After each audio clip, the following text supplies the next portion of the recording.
with a meaningful twist. The news day continues here on One News Now. I'm Charles Lejano. The city of Manila is on a clear downtrend. COVID-19 cases as of January 18. That's according to OCTA research fellow Guido David. And David says the 7-day average of new COVID-19 cases at the capital decreased by 23% in a week. That's from over 2,100 cases down to more than 1,600. However, David warned that the entire Metro Manila remains at critical risk, hence the need to continue following health protocols.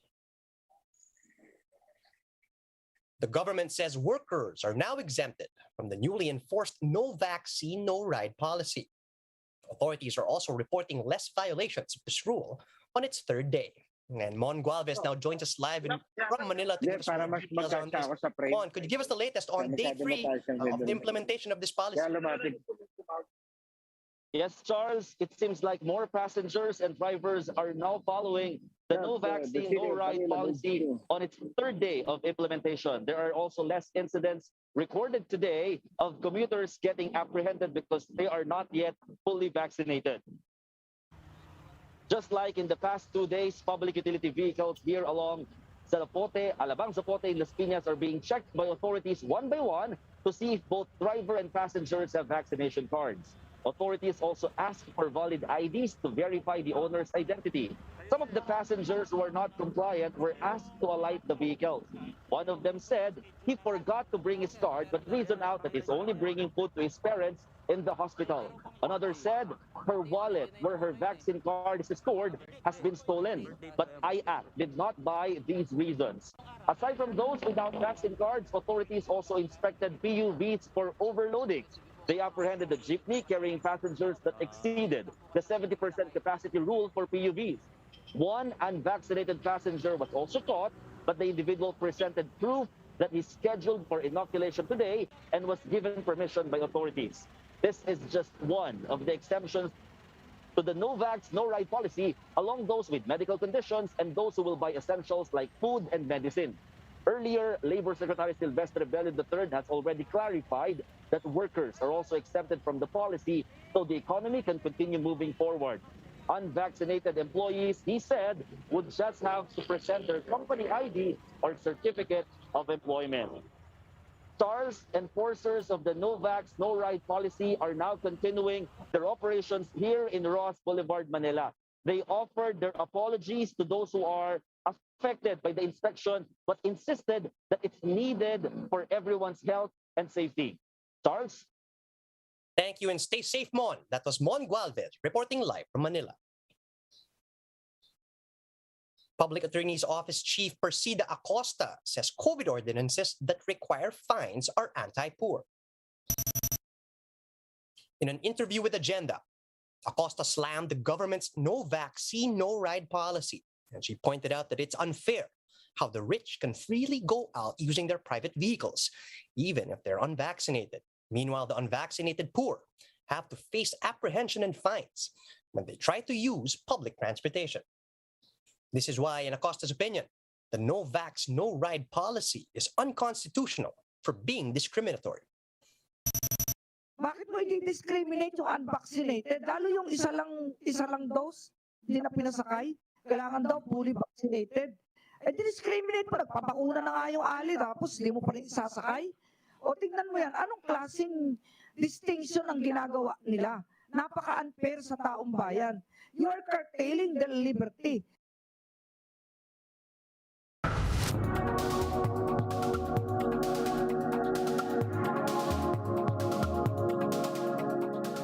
US President Joe Biden announces that his administration is sending out free COVID-19 tests to US households.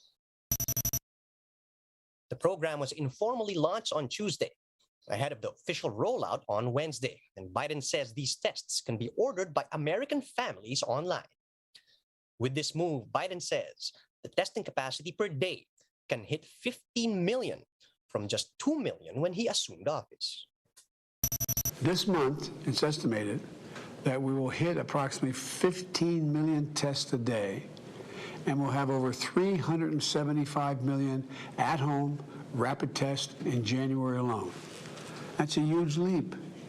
We've taken a number of steps, including invoking the Defense Production Act as early as last February to ramp up production. You know, and we're on track. We're on track to roll out a website next week where you can order free tests shipped to your home. The city government of Manila is holding vaccinations at the newly reopened Manila Zoo. Kids and elderly are invited to get inoculated. And to give us the latest on this, we have Romel Lopez now joining us live from Manila Zoo itself. Romel, good morning. Could you tell us the situation there so far? Yes, good morning, Charles. The city of Manila made it sure that the reopening of the newly renovated Manila Zoo will come with a minimal twist, since it is now serving as a vaccination site for eligible minors, adults, and senior citizens. The LGU has allocated 1,000 doses of vaccine in the zoo that is open from 8 a.m. to 8 p.m. Mayor Isko Moreno said that everyone can now visit the zoo and get inoculated. For those who want to come and visit, all you have to do is register at www.manilazoo.ph. The zoo is open for all, even non-Manila residents. Visitors of the zoo say it's wonderful to experience to be back and to see the renovated zoo. Getting inoculated is another story for them, since they now feel safer than ever. And a free visit in the zoo is a perfect reward for kids who will choose to get vaccinated. Charles, Mayor Isko Moreno said that they are already eyeing to increase the visitor capacity in Manila Zoo, but they still have to wait till the COVID situation in the city improves. Charles? Thanks for that, Romel. That was Romel Lopez reporting live from Manila Zoo. Opposition coalition Sambayan has bared its plans for the official proclamation of their candidates. To give us details, we have Gerard de la Peña now reporting live from Parañaque. Gerard, good morning. Could you tell us all about the opposition's plans? Well, Charles, Sambayan has big plans leading up to the official start of the campaign season in February. The coalition's officials, led by Attorney Howie Calleja, said they will do an online concert that will serve as campaign kickoff on January 28, or just before the campaign season officially starts on February 8. He said they will officially announce their lineup to be led by Vice President Leni Robredo as their presidential bet and Senator Kiko Pangilinan as Vice President. They will also announce 7 senatorial bets, namely Antonio Trillanes IV, Senator Risa Ontiveros, Senator Laila de Lima, Attorney Chel Jokno, former Congressman Teddy Bagilat, Attorney Sonny Matula, and Attorney Alex Lacson. But he said their slate will remain open and that other candidates will be announced later on. Sambayan is banking on the support of the artists, headlined by singer-songwriter Ogie Alcacid. Alcacid said music is one of the most powerful medium in sending out messages about a candidate. He added that they have been receiving criticism since they expressed their intent to support Robredo. But Alcacid also said they were also able to convince a great number of individuals to shift their support to Robredo. Nica Del Rosario, who composed the jingle that is being used by Robredo supporters nationwide, said she has also experienced the same criticisms. But she said that as artists, they just have to continue the work that they do and to continue supporting the candidates they believe in. Calleja, on the other hand, is confident that Robredo's numbers will improve. He pointed out that the campaign season has yet to start, which means many things can still happen between now and the elections. So while movement around the country is limited due to the pandemic, Sambayan officials said they are utilizing their network to reach out to the grassroots so they can talk to communities and various groups in place of traditional campaigning. Charles, Sambayan said more artists, performers, and celebrities will join their kickoff on January 28. Charles. Thanks for that, Gerard. That was Gerard de la Peña reporting live from Parañaque. Time now for a quick look at some of today's headlines. The Octa Research Group says COVID-19 cases in Metro Manila and nearby provinces might be nearing their peak. As more and more people rely on self-test kits, the FDA warns against the use of at-home saliva tests.